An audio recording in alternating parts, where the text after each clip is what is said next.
ماسكينا maanta waxa ku soo kordhinay hal xabo ukun ah marka bishii oo dhan hal xabo ukun ah isticmaalana haduu ilaahay yiraahdo dadka cusub ah xasuusina tkada kale halkan waxa ku haystaa karooto iyo basal iyo toon qasil iyo cilaan waa haystaa ama qusi iyo cilaan sa u taqaanin bacayaashaas waaweyn oo gadaal yaala waaye hadda waxa sameeyna intii hadda oo khudaarta ahayd waxa rabaa inaan raacsiiyo kadibna aan jarjarto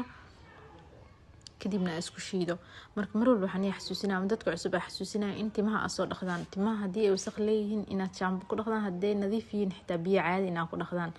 maxaa yeelay tinta markii qoyintay maaska si fiican u qaadanaysaa teeda kale timaha soo kuskuusa afar qayb camal u qeybi kartaa marka maaska marsidna waa inaad ku xirtaan timaha ma ahan timaha inay leersadaan waa lagu huurinaa xogaa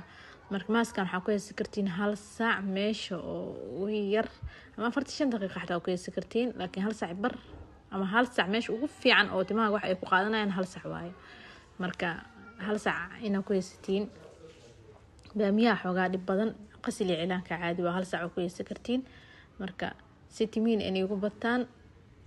nigu dheeraadaan hadda intii waxa sameeyay waa raacsiiyay waa shiiday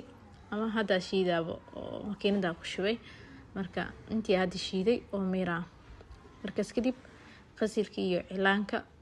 ku qasana intaas ina fahanteena fila daqiiqadaha ku yeesanaysiin intaas waaye hal saac bariyani laafin maxaa yeelay basasha iyo toonta xoogaa ku leelay keenta maqaarka inuu xanaaqo dabeecadiin inay isbedelaan marka hadhoot in dabeecadaha isbedelaan ama maqaarka uu xanaaqi lahaa cuncun iyo waxyaas uu ku soo saar lahaa ama xasaasiye ay ku kici lahayd waxa wanaagsan ina waqti iska soo gaabisid oo kuntii ay dhicleed migeedin sa u qabtay inta waxa ka cabirnaa qasilka iyo cilaanka biyihii ka miiray oo kala shaandheeyay hadda waxa ku daray 4 qaando oo cilaan ah iyo 3 qaando oo ah qasil ama qusasa u taqaanin intii hadda isku qasa xabad ukunta ku darsana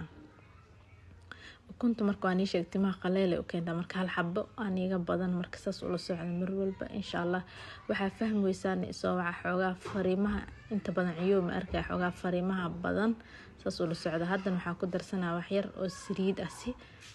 uu igu qoymo maaska timahan ay si fiican ay u qaataan ilaahi